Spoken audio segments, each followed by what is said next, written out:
अस्सलाम वालेकुम नाज़रीन, एक नई वीडियो में खुशामदीद। आज की वीडियो में आपको बताऊंगी कि तिल के लड्डू किस तरीके से बनाए जाते हैं। ऐसी लड़कियां जिनके अंदर कैल्शियम की कमी है या ऐसे बच्चे जिनके अंदर कैल्शियम की कमी होती है, उनको सफ़ेद तिल के लड्डू ज़रूर बना के दें। उनके लिए बहुत ही फ़ायदेमंद है। कैसे बनाए जाते हैं आइए जानते हैं। इसमें सबसे पहले मैंने गुड़ लिया। गुड़ की मिकदार आधा किलो के करीब है। आप इससे भी ज़्यादा भी ले सकते हो। कोई भी वसी चीज़ आपके पास मौजूद है, गुड़ को आप बहुत अच्छे तरीके से पीस लो और इसको छोटे छोटे पीसेस में आप कन्वर्ट कर लो, ना पाउडर फॉर्म में आप इसको बना लो। उसके बाद आपने इसके अंदर पानी शामिल करना होता है। पानी आपने एक मीडियम साइज़ का कप लेना है और वो आपने पानी का इसके अंदर शामिल कर देना है। बहुत बड़े मग साइज़ का कप मत लीजिएगा। मीडियम साइज़ का जो कप होता है वही पानी की मिकदार इसके अंदर काफ़ी है, वरना इसको ड्राई करने में हमें काफ़ी टाइम लग जाएगा। आंच को मीडियम रखना है आपने। बहुत ज़्यादा हाई फ्लेम के ऊपर हमने इसे नहीं पकाना होता, क्योंकि आग जो होती है गुड़ को बहुत तेज़ी से पकड़ती है और गुड़ काला होना शुरू हो जाता है। चम्मच को बिल्कुल भी नहीं छोड़ना आपने, और ऐसा नहीं है कि आप इसको ऊपर रख के कोई मजीद काम करना शुरू कर दें। इसके पास ही आपने रहना है और चम्मच को आपने मुसलसल हिलाते रहना है।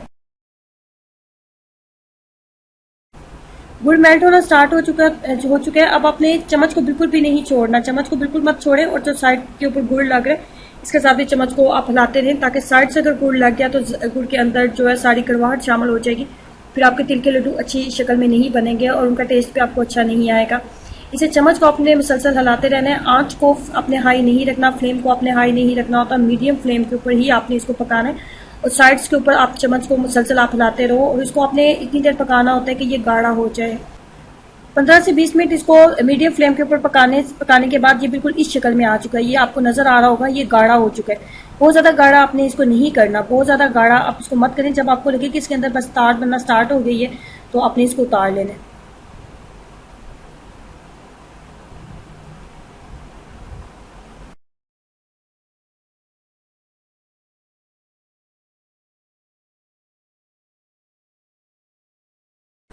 आधा किलो के करीब मेरे पास गुड़ था और आधा किलो के करीब ही मेरे पास सफेद तिल है। यहाँ पे दोनों की मिकदार मैंने बराबर रखी है।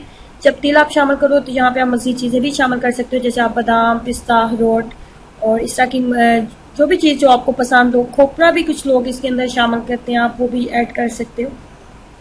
अगर आपको खोपरा पसंद है तो आप इसके अंदर शामिल कर सकते हैं।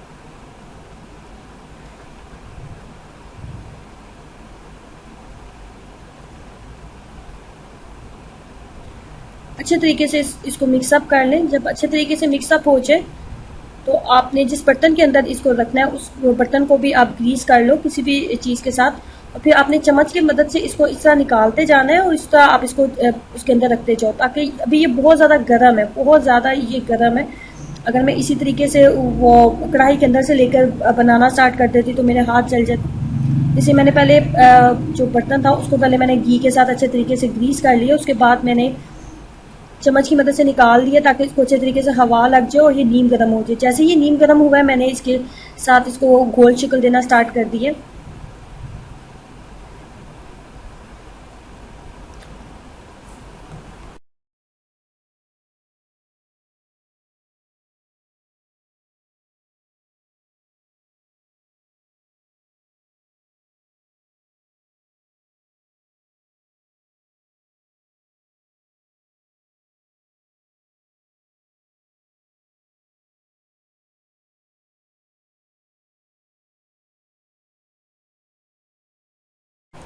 इस तरीके से आप घर में तिल के लड्डू बना सकते हैं। जरूर ट्राई कीजिएगा और अपना एक्सपीरियंस मेरे साथ जरूर शेयर करें। वीडियो को लाइक करना और चैनल को सब्सक्राइब करना मत भूलें। खुश रहें, ऐसे मुस्कुराते रहें। अल्लाह हाफिज।